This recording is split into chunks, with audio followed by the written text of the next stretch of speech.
And we're going to start with employee benefits. We're going to go to something that I talk about all the time, but I haven't shared an element of this employee benefit that is often overlooked, and that is flex spending accounts. So you are very well aware of the fact that I think that the most underutilized employee benefits are health savings accounts, flex spending accounts, and dependent care flex spending accounts. Health savings accounts are accounts where you can put in money pre-tax. That money grows and is not taxed as it grows. It can actually be invested in the market similar to your 401k. And after the age of 65, you can use it for whatever reason you choose. It doesn't have to be a health related expense. But a HSA is an account that has no limits on the amount that can be rolled over from year to year. Conversely, there are dependent flex spending accounts. Dependent flex spending accounts are accounts where you are putting money aside that you are using to pay for certain costs related to child or elder care. And then you have flex spending accounts. Flex spending accounts have a number of similar uses and eligibility when it compares to a health savings account. But a flex spending account and a dependent flex spending account are what's called use it or lose it plans, meaning that whatever is the calendar year end, in some cases, they'll give you a bit of an allowance that is employer specific. You have to spend any of the funds that you set aside for those purposes before that year end. Otherwise, they revert to the plan. So as an example, with the dependent flex spending account, if the end of the year is your deadline, you can put up to $2,500 into that account. If you are single or married filing separately, up to $5,000 if you are married filing jointly per family.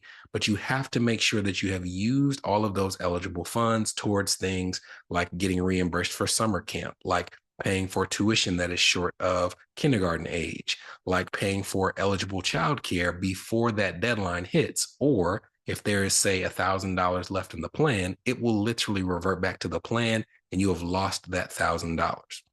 Flex spending accounts are also a use it or lose it plan with a slight wrinkle. As a matter of fact, when you look at a flex spending account, there is what's called a carryover limit.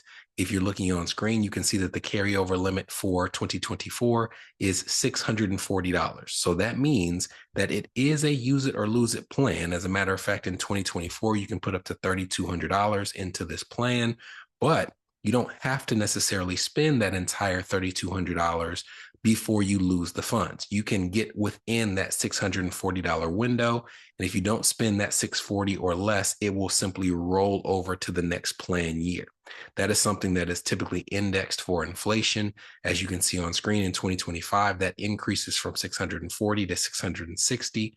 But I can tell you it is very common for people to, during open enrollment season, set an amount that they're going to put in their flex spending account, get to the end of the year, they haven't spent any of the money, and they're trying to scramble, go to Walgreens, Dwayne Reed, CVS, and find reasons that they can use that money. So if you're looking on screen, and we'll put this link in the show notes, there are several things and categories that can be used for a flex spending account.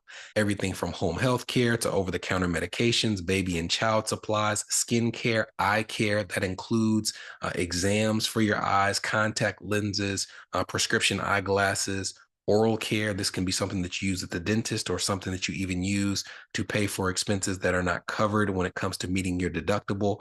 So if you are in that camp where you set aside money in the FSA, you haven't spent it, and you're trying to get within that $640 limit, you want to make sure that if you can get in to see the doctor before year end, if you have an eye exam that you're wanting to schedule before year end, or if you simply go to one of your favorite retailers, that you spend that money before the end of the plan year for both your flex spending account as well as your dependent flex spending account. The next deadline we're going to discuss is charitable contributions.